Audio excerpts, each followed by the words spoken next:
जोरू का गुलाम। पूजा और आलोक का कैसा था रिश्ता।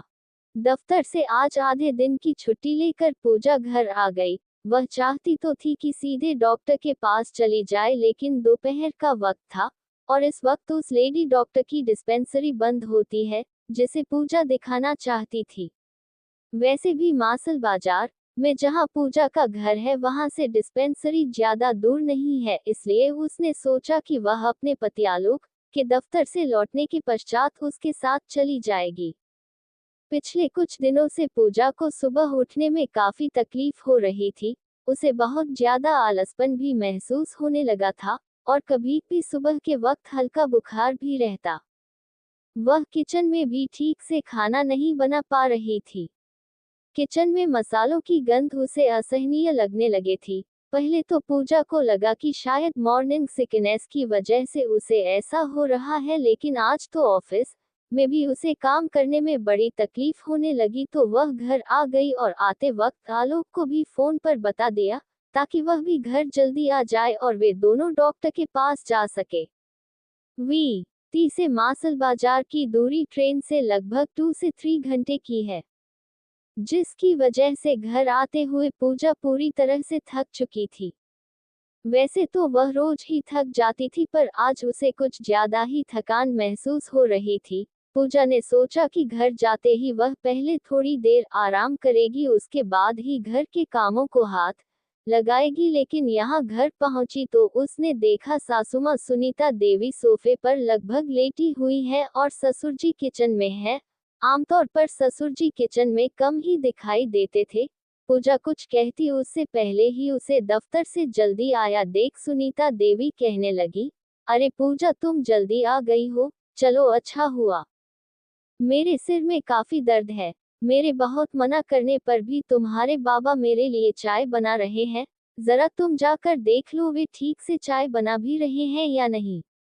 तुम तो जानती हो मैंने कभी दूसरी औरतों की तरह इन्हें जोरू का गुलाम बनाकर नहीं रखा, कभी इनसे घर का कोई काम नहीं कराया, इसलिए तो इन्हें ठीक से चाय बनाना भी नहीं आता। अब तुम आ ही गई हो तो जाकर जरा चाय बना लाओ और सुनो, मेरे लिए पानी की गर्म थैली भी ले आना। न जाने क्यों आज सुबह से मेरे घुटनों में भी दर्द है। पूजा कोई प्रतिक्रिया व्यक्त करती उससे पहले ही पूजा के ससुर चाय और गर्म पानी की थैली लेकर आ गए। पूजा को जल्दी आया देखकर बोले, अरे बेटा, तुम कब आई? पता होता तो तुम्हारे लिए भी चाय बना देता। लो, तुम मेरी चाय ले लो, मैं अपने लिए दूसरी बना लेता हूँ। ये सुनते ही सुनीता देवी भड़क गई और कहने लगी, ये कैसी बातें कर रहे हैं आप? घर में बहू के होते हुए आप चाय बनाएंगे, शोभा देगा क्या? आप चाय पीजिए, यह अपने लिए चाय खुद बना लेगी। तुम जाओ पूजा, कुछ खाने के लिए भी बना कर ले आओ और अपने लिए चाय भी बना लेना। पूजा की आंखें नम हो गईं। वह चिल्लाकर कहना चाहती थी कि उसकी तबीयत ठीक नहीं है, उसे किचन से आने वाले मसाले की स्मेल बर्दाश्त नहीं हो रही है और वह इस वक्त आराम करना चाहती है, लेकिन उसने ऐसा कुछ नहीं कहा क्योंकि वह जानती थी कि यदि अभी वह कुछ भी कहेगी तो घर पर महाभारत छिड़ जाएगा और वह न डॉक्टर के पास चेकअप के लिए जा पाएगी और न ही अभी आराम कर पाएगी। इसलिए पूजा चुपचाप किचन में जाकर परेशानी होते हुए भी पकौड़े बनाकर ले आए और सुनीता देवी के सामने रखकर अपने कमरे में चली गई। सुनीता देवी नहीं चाहती कि पूजा के रहते कोई और घर के काम करे, क्योंकि उनका मानना था कि घर की बहू को ही घर के सारे काम करने चाहिए, इसी में सास का मान और शान है। यदि आलोक कभी पूजा की किचन में या किसी और काम में हाथ बटाने की कोशिश भी करता तो वे अपने बेटे को जोरू का गुलाम कहने से नहीं चूकती। ये जुमला आलोक के पुरुषत्व को ठेस पहुंचाता। ये बात सुनीता देवी बखूबी जानती थी। आलोक इसलिए सुनीता देवी या घर के किसी अन्य सदस्य की उपस्थिति में पूजा की किसी भी प्रकार से मदद करने से कतराता। थोड़ी देर आराम करने के बाद भी पूजा की थकान दूर नहीं हुई। तभी सुनीता देवी की आवाज आई, पूजा, पूजा, तुम्हारा आराम फरमाना हो गया हो तो रात के खाने की तैयारी शुरू कर दो। आज पारुल और वैभव आ रहे हैं, दोनों रात का खाना खाकर ही जाएंगे। कुछ अच्छा बना लेना। पूजा समझ गई अब आराम कर पाना संभव नहीं, क्योंकि जब भी उसकी नंद पारुल और नंदोई वैभव घर आते हैं कोई अपनी जगह से हिलता तक नहीं है। पानी भी सबके हाथों में लेकर पकड़ाना पड़ता है। पारुल और सुनीता देवी दोनों मां बेटी रूम में ऐसे जमकर बैठ जाती हैं जैसे बात करने के अलावा घर पर कुछ और काम ही न हो। ससुरजी और आलोक भी वैभव बस साथ ही बैठे रहते हैं और हर थोड़ी देर में चाय और उसके साथ कुछ न कुछ खाने की फरमाइश का ये सिलसिला तब तक चलता रहता है जब तक पारुल और वैभव घर वापस नहीं लौट जाते और बेचारी पूजा दौड़ दौड़ कर सबकी फरमाइशें भी पूरी करती और पारुल के 3 साल के बेटे मोनू को भी संभालती। जब भी पूजा इस विषय में आलोक से कुछ कहती तो उसका बस एक ही जवाब होता, तुम क्या चाहती हो तुम्हारे रहते वैभव के सामने माँ घर का काम करे या कुछ घंटों के लिए आए मेरी बहन तुम्हारा हाथ बटाए।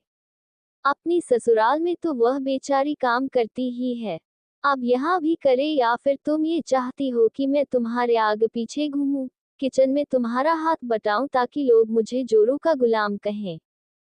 इतना सब सुनने के बाद पूजा के पास कुछ कहने को रह ही नहीं जाता और उसकी जबान पर बस ये बात आकर ठहर जाती कि इतना पढ़ने लिखने के बाद आज भी लोगों की मानसिकता वही के वही है। अब भी उनकी सोच में कोई बदलाव नहीं है। यदि कोई पति घर के काम करता है या फिर अपनी पत्नी का किसी काम में हाथ बटाता है तो वह जोरू का गुलाम, और पत्नी घर से बाहर जाकर अपने कार्य क्षेत्र में पूरा दिन काम करती है, अपने पति का आर्थिक रूप से सहयोग करती है, घर का पूरा काम करती है, घर के हर सदस्य की जरूरतों का ख्याल रखती है, तो वह क्या है, घर की बहू है या घर की गुलाम?